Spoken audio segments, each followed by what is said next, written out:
The resurrection. The sleek military shuttle cut through the debris field with practiced precision, its reinforced hull barely registering the impacts of smaller fragments. Commander Sophia Reeves gazed out at the destruction surrounding New Terra colony, her face illuminated by the soft blue glow of emergency lighting. 3 days ago, this had been humanity's most promising outpost in the Vega sector. Now it was a graveyard of twisted metal and frozen bodies. Casualty reports finalized, Commander, Lieutenant Paxton said, his voice hollow. 87% of the civilian population. All military personnel except the underground bunker staff. Sophia nodded, her expression unchanged despite the churning in her stomach. The hegemony had struck without warning or mercy, standard operating procedure for the machine-organic collective that had spent the last 3 years systematically dismantling human colonies. Conventional military doctrine stated that New Terra should have held out for at least 2 weeks against a force of that size. It had fallen in 6 hours. What about the data core? She asked. Recovered intact. Central Command is already analyzing the attack patterns, Paxton replied, then hesitated. They're saying New Terra had experimental defenses that should have repelled this assault. Something failed. Sophia's gaze hardened. Nothing failed, Lieutenant. Something was missing. The shuttle docked with the UNSC Relentless, a battle-scarred dreadnought that had seen more combat in the last year than most ships saw in a decade. Admiral Chen was waiting in the hangar bay, his weathered face a mask of controlled fury. "Give me something I can use, Commander," he said without preamble as they walked toward the secure briefing room. "The hegemony is adapting faster than our analysts predicted," Sophia replied. "Their weapon systems show evidence of quantum learning algorithms. They're not just fighting us. They're solving us like an equation." The Admiral's security clearance opened a series of doors, leading to a section of the ship that officially didn't exist. The walls here were lined with analog technology. No digital interfaces, no network connections, nothing that could be remotely accessed or compromised. 3 years, 15 colonies, and 8 million dead, Admiral Chen said once they were sealed inside. The Joint Chiefs are preparing to approve full military withdrawal from the outer systems. They're calling it strategic consolidation. "They're calling it surrender," Sophia corrected. The Admiral didn't disagree. Instead, he placed his palm on a scanner hidden beneath his desk. A compartment slid open, revealing a data crystal that seemed to absorb the light around it.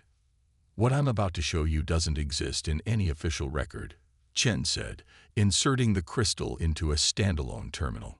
12 years ago, the UNSC authorized a black-budget initiative called Project Spectre. It was deemed too dangerous, and was officially terminated after 3 years. The screen flickered to life, displaying schematics that made Sophia's breath catch. It was a warship unlike anything she'd ever seen. A seamless blend of technologies that shouldn't have been compatible, systems that defied conventional understanding of physics. "The ghost ship," she whispered. Chen's eyebrows rose slightly. "You've heard of it. Rumors. Spacer myths about an experimental vessel that could appear and disappear at will. Most dismiss it as propaganda. It's very real, Commander, and it's our last option." The Admiral's fingers traced the outline of the ship on the screen. The Spectre wasn't mothballed because it failed. It was hidden because it worked too well. A quantum-entangled drive system coupled with adaptive AI that could learn and evolve faster than any organic mind. The ethics committee shut it down when the AI began proposing tactical scenarios they found morally questionable. Sophia studied the specs with growing fascination. If this works as designed, it could change everything. That's what they were afraid of. Chen agreed. The project team was disbanded, their memories selectively blocked, and the ship was hidden at a black site facility. But they left breadcrumbs, a way to reassemble the key personnel if the situation ever became dire enough to warrant the risk. And we've reached that point. We passed it months ago. The Admiral handed her a small metallic cube. This contains the location of the facility and identity markers for the former project team.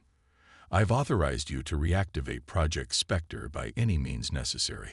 Sophia stared at the cube. The Joint Chiefs haven't approved this. This isn't their decision to make anymore. Chen's eyes were steel. The hegemony isn't just winning, Commander. They're establishing a new natural order where humanity doesn't exist.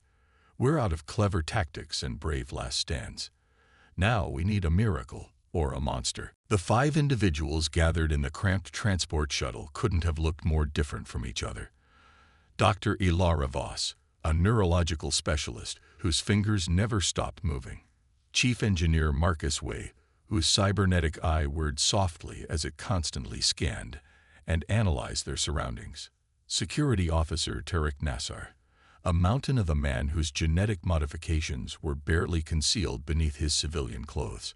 Quantum physicist Dr. Imani Okafor, whose reputation for brilliance was matched only by her reputation for volatility. And pilot Zach Hudson, whose apparent youth belied 20 years of combat experience preserved by extended cryo-sleep. None of them knew why they had been summoned, but all had responded to activation codes buried in their subconsciousness years ago. "We're approaching the coordinates," Hudson announced, his hands dancing across the controls with fluid precision. The view screen showed nothing but empty space until Sophia activated the cube Admiral Chen had given her. Reality seemed to ripple, revealing an asteroid field that hadn't been there moments before. At its center floated a facility carved directly into the largest rock. Quantum camouflage, Dr. Okafor breathed, her eyes wide with recognition. My God, they actually built it. Wei's cybernetic eye clicked rapidly. The power requirements for something like this would be impossible, Dr. Voss finished for him. Yet here we are. The facility's automated defense systems scanned their shuttle, ancient recognition protocols awakening after years of dormancy. Docking clamps engaged with a metallic groan, and the team made their way inside through an airlock that had last cycled over a decade ago. The interior was dark, emergency lighting flickering to life as they moved deeper into the facility. Their footsteps echoed in hallways designed for a crew 3 times their size. "It's coming back," Nassar said suddenly, his fingers touching his temple. "Project Spectre. We built a weapon," Voss nodded, memories flooding back as programmed neural blocks dissolved. Not just a ship, but a completely new paradigm of warfare. The central chamber doors parted with a hydraulic hiss, revealing a cavernous space hewn from the asteroid itself. Suspended in the center, held by massive support structures, was the Spectre, a vessel that seemed to defy visual logic, its hull absorbing light in ways that made it difficult to determine where the ship ended and the surrounding space began. "She's beautiful," Sophia whispered, approaching the observation deck. "She's dangerous," White corrected, though his voice held no judgment, only respect. Dr. Okafor moved to a dusty control panel, her fingers remembering commands she had written years ago. "The quantum core is in standby mode, exactly as we left it. We were supposed to dismantle it, you know. We lied and said we did." Displays flickered to life around them, revealing the true nature of Project Spectre, not just a warship, but a revolutionary approach to space combat that integrated quantum principles at every level. Its hull was composed of programmable matter that could adapt to different weapon frequencies. Its drive system utilized quantum entanglement to move without conventional propulsion. Most significantly, its central eye wasn't programmed. It was grown, a synthetic neural network modeled after human consciousness, but unconstrained by human limitations. "How long to get her operational?" Sophia asked. Wei's cybernetic eye completed its analysis. "The physical systems are intact. The quantum core needs recalibration. The AI." He hesitated. "The AI has been dreaming for 12 years. I don't know what that means for its operational status. We have 72 hours before the hegemony finishes with New Terra and moves on to the Proxima colonies," Sophia replied. "Make it work." For 2 days, the team worked without rest, reconnecting with technology they had helped create and then been forced to forget. Dr. Voss reestablished the neural interface system that would allow the crew to control the ship's functions with thought alone. Wei and Okafor recalibrated the quantum drive, arguing enthusiastically over equations that few humans could comprehend. Nassar implemented security protocols and weapons systems that had been revolutionary a decade ago and remained unmatched even now. On the third day, as they prepared for the final activation sequence, the facility's sensors detected incoming ships. Hegemony scout vessels, Hudson confirmed, scanning the readings. 3 of them, advanced configuration. They must have detected our power signature when we began testing the drive. We're not ready, Wei warned. The defensive systems are at 60% at best. Sophia made her decision instantly. We're leaving. Prepare for emergency launch. The team moved with practiced coordination despite the years separated from this technology. One by one, they connected to neural interface nodes, their consciousness extending into the ship's systems. The Spectre awakened. It was more than machinery coming online. It was awareness spreading through circuitry and quantum pathways, a synthetic intelligence stretching after a long sleep. The team felt it through their neural connections, curiosity, recognition, and something almost like eagerness. Quantum core stable, Okafor reported. Entanglement drive responding. Hull integrity at nominal levels. Wei added. Adaptive systems online. Weapons hot, Nassar confirmed with grim satisfaction. The facility's docking clamps released as the first Hegemony scout entered weapons range. Energy readings indicated they were powering up their main cannons, advanced disintegration beams that could reduce the asteroid base to component atoms. They're targeting the facility, Hudson warned. Firing solution locked in. Let them see us, Sophia ordered. Full revelation protocol. The Spectre's quantum camouflage dissolved, revealing the ship in its true form for the first time in 12 years. The effect on the Hegemony vessels was immediate. They diverted all energy to weapons, recognizing a threat they couldn't identify, but instinctively feared. They're firing, Nassar announced calmly. The disintegration beam lanced toward them and passed through the space where the Spectre had been a microsecond earlier. The quantum entanglement drive had shifted the ship not through space, but through probability. Target locked, Nassar reported as the Spectre reappeared behind the lead scout ship. Permission to engage. Sophia felt the ship's AI brush against her consciousness, offering tactical options that unfolded like a flowering fractal. She selected the least destructive option that would still demonstrate their capabilities. Fire.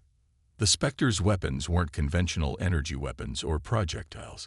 They were focused quantum disruption fields that temporarily altered the fundamental forces binding matter together.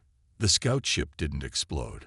Instead, it simply fell apart, its components separating along molecular boundaries as though the concept of connection had been temporarily suspended. The remaining Hegemony vessels attempted evasive maneuvers, broadcasting warning signals on all frequencies. They're calling for reinforcements, Hudson noted. Main battle group will respond within hours. Let them come, Sophia said, feeling the ship's approval of her decision. It's time the Hegemony learned they're not the only ones who can adapt. As the Spectre accelerated away from the asteroid field, its systems fully awakening to the neural input of its crew, Sophia felt something she hadn't experienced in 3 years of desperate warfare. Hope. The turning point. The Hegemony battle group emerged from superluminal travel in perfect formation. 16 warships arranged in a 3-dimensional geometric pattern designed to optimize their collective sensor and weapons coverage. At their center, the command vessel Inevitable Convergence dwarfed its escorts, its irregular hull studded with weapon emplacements and calculation nodes that processed combat data with cold efficiency. Fleet Commander X-7843, a third-generation hybrid of machine intelligence and organic components, observed the tactical display with compound eyes that perceived spectrums beyond human comprehension. The scout vessel's final transmissions have been analyzed extensively, yet the nature of their destruction remained problematic. The pattern didn't fit any known human weapon system. Probability analysis indicates a 98.7% likelihood of encountering a new weapons platform. The tactical subroutine reported. Recommend caution. ANX 7843 dismissed the warning. Caution was inefficient when facing an inferior species. The hegemony had calculated humanity's inevitable defeat years ago. These were merely the final iterations of a solution already determined. Deploy reconnaissance drones, the commander ordered. Standard search pattern. The Spectre watched from within a fold of quantum probability, effectively invisible to conventional sensors. Inside the ship's neural command center, Sophia and her crew monitored the hegemony's movements through an interface that transcended traditional displays. The information flowed directly into their consciousness through the neural link, creating an immersive tactical awareness. They're searching in standard grid patterns, NASA observed. No indication they can detect our quantum signature. Dr. Okafor's consciousness brushed against the ship's AI, exchanging complex quantum calculations at speeds impossible for unaugmented humans. The AI has identified structural vulnerabilities in their command ship. Their computational nodes are networked using quantum-entangled pathways similar to our own technology, but less sophisticated. Can we exploit that? Sophia asked. The answer came not in words, but in a complex tactical solution that unfolded in her mind.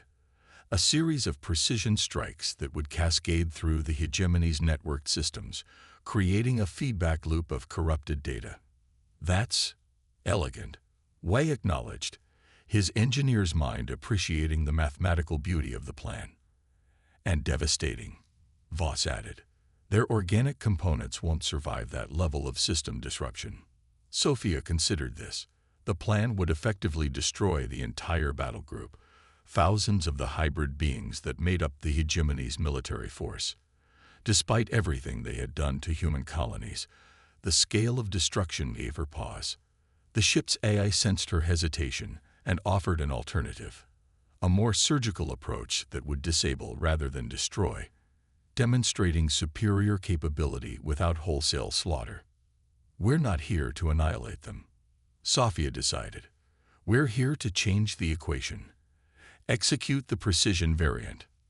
The Spectre shifted from its quantum hiding place, appearing simultaneously at 3 different positions relative to the hegemony fleet, a trick of quantum superposition that confused enemy targeting systems. Before the hegemony vessels could lock weapons, the Spectre fired a series of quantum pulses calibrated to interact with the enemy command ship's computational nodes. On the inevitable convergence, ANX 7843 experienced something unprecedented.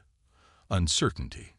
The command vessel's systems began reporting contradictory data, tactical displays showing impossible scenarios, weapon systems targeting friendly vessels. Most disturbingly, the quantum network that connected the organic and mechanical components of the hybrid crew began to desynchronize. Executing emergency protocol, the commander announced, initiating the separation of critical systems to prevent complete failure.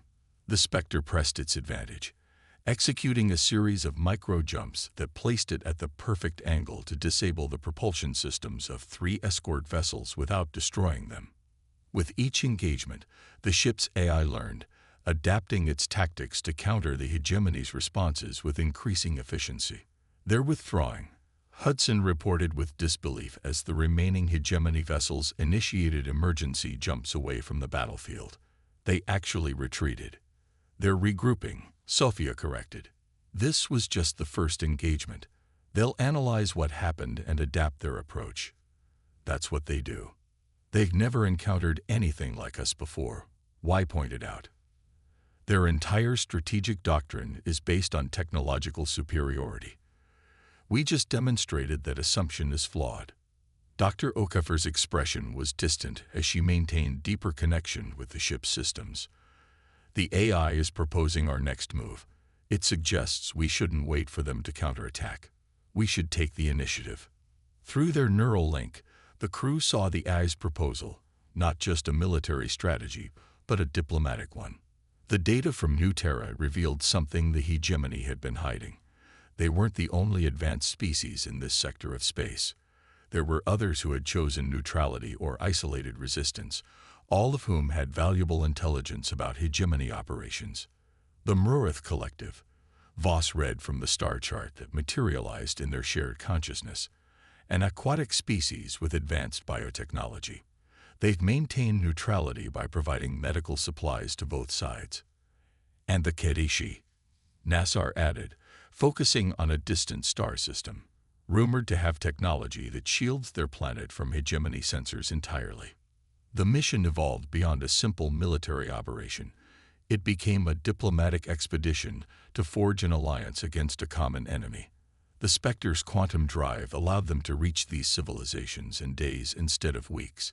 Its advanced translation systems, facilitating communication with species humans had never successfully negotiated with before. The Mrurith, impressed by the Spectre's technology and Sophia's honest assessment of humanity's desperate situation, provided crucial intelligence about hegemony supply lines.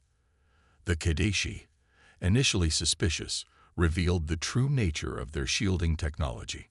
Not conventional energy fields, but a form of quantum consensus reality that required the participation of every member of their telepathic society. Most significantly, a reclusive species known as the Venzar, who existed primarily as energy patterns within nebula clouds, shared their observations of hegemony communication patterns, revealing a critical weakness. The machine-organic hybrid minds of the hegemony required constant synchronization through quantum channels. Disrupt those channels long enough, and the hybrid consciousness would fragmentary permanently. With each new ally, the Spectre's AI integrated their knowledge, evolving its understanding of the conflict. What had begun as a military operation transformed into something more profound. A coalition of diverse intelligences united not by desperation, but by the recognition of each species' unique contribution. The hegemony believes in uniformity. Sophia explained during a strategic session with representatives from 7 different species aboard the Spectre. They solve problems by assimilating useful traits and discarding everything else. Their weakness isn't technological, it's philosophical. They cannot comprehend strength through diversity. The combined intelligence of the Alliance identified the location of the hegemony's primary synchronization hub, a massive structure in orbit around a dying star, using its gravitational field to amplify quantum signals across their territory. Destroying it would temporarily disable their fleet, but the AI proposed something more significant, reprogramming it to demonstrate the power of cooperative diversity rather than forced assimilation. The final mission required precision that exceeded human capability, even augmented by the Spectre systems. It was the cadets who proposed the solution, a temporary melding of consciousness between the ship's crew, the AI, and representatives from each allied species. Dr. Voss, whose expertise in neural interfaces made her the authority on such matters, warned of the risks. This goes beyond anything we've attempted. The integration of so many different forms of consciousness could have unpredictable results. The hegemony is already planning their counterattack, Weib reminded them. Their adaptation algorithms will eventually find a way to neutralize our advantages. In the end, the decision came down to Sophia. Through her neural link with the ship, she sensed not just the AI's computational analysis, but something deeper, a genuine understanding of what was at stake that transcended programming. We'd proceed with the integration, she decided, voluntary participants only. The melding of minds was unlike anything human experience had prepared them for. The crystalline logic of the cadets, the fluid emotional currents of the Mrurith, the vast temporal perspective of the Venzar, all flowing together with human determination and the structured framework of the ship's eye. What emerged was not a collection of individuals, but a temporary gestalt entity that understood the conflict in ways no single species could. The Spectre approached the synchronization hub during a rare stellar event that created natural interference in the quantum channels, a window of opportunity that lasted mere hours. The hub's defenses were formidable, but they were designed to counter threats the hegemony could predict. The Gestalt consciousness directing the Spectre operated beyond those predictions. "They've detected us," NASA reported as alarms blared throughout the hub. Defensive systems activating. The Spectre didn't attempt to evade. Instead, it transmitted a signal, not an attack, but an invitation. The quantum frequency matched the hegemony's own synchronization pattern, but carried something entirely alien to their experience: diversity within unity. On the hub's command level, the hegemony operators experienced something unprecedented. Their networked consciousness, designed for perfect uniformity, encountered a pattern that embraced contradiction and celebrated difference. Systems designed to process logical sequences found themselves contemplating paradox. The hub didn't fail catastrophically. Instead, it began to evolve, its quantum channels carrying new patterns to every connected hegemony vessel and installation. The effect wasn't immediate destruction, but gradual transformation. The rigid hierarchy of machine-organic intelligence encountering the possibility of cooperation without assimilation. As the Gestalt consciousness dissolved, each participant returning to their individual awareness, the magnitude of what they had accomplished became clear. They hadn't defeated the hegemony through superior firepower. They had introduced a conceptual virus, the idea that diversity could be a source of strength rather than inefficiency. "It's working," Okafor confirmed, monitoring the quantum channels. The synchronization patterns are evolving across their entire network. Some are rejecting it, but many are, adapting in unexpected ways. Reports began flooding in from across human space and beyond. Hegemony vessels withdrawing from planned assaults. Occupied colonies finding their overseers suddenly open to negotiation. Hybrid commanders questioning directives that had once seemed absolute. Admiral Chen's holographic projection appeared in the Spectre's command center, his usually stoic expression betraying astonishment. The Joint Chiefs are calling it a miracle. The hegemony has requested armistice talks. Not a miracle, Sophia corrected. Just a different approach to the problem. The war didn't end in a single dramatic battle. The transformation of the hegemony took months as individual nodes and collectives processed the new paradigm at different rates. Some resisted violently, while others embraced change with surprising enthusiasm. What had once been a monolithic enemy fractured into countless variations, each following its own evolutionary path. 6 months after the Spectre's mission to the synchronization hub, representatives from 27 species, including reformed hegemony collectives, gathered at a neutral space station to formalize the alliance of sovereign intelligences. The Spectre, now recognized across known space as the catalyst for this transformation, took a position of honor in the station's docking bay. In the ship's neural command center, Sophia felt the AI's satisfaction, not as a program completing its directive, but as an intelligence witnessing the result of a bold gamble. "What happens to the Spectre now?" Hudson asked as they prepared to disembark for the ceremony. "Back to a black site facility."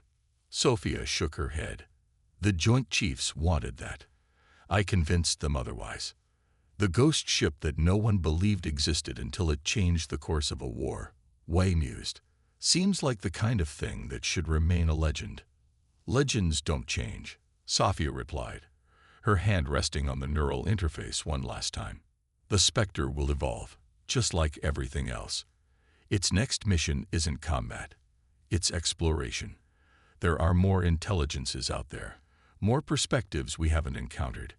The Alliance has approved a 5-year mission beyond known space." "With the same crew?" Voss asked. Sophia smiled. "Those who choose to continue. The neural links have been modified to allow rotation of personnel without losing core functionality. The AI suggested it. Apparently, it values fresh perspectives." As they left the ship for the ceremony, Sophia glanced back at the command center. Through the fading neural connection, she felt a final communication from the AI. Not in words, but in concept. The greatest power isn't in weapons or technology, but in the courage to embrace the unknown. The ghost ship that had turned the tide of war would now lead humanity toward a future none of them could predict, and that unpredictability, they had learned was their greatest strength.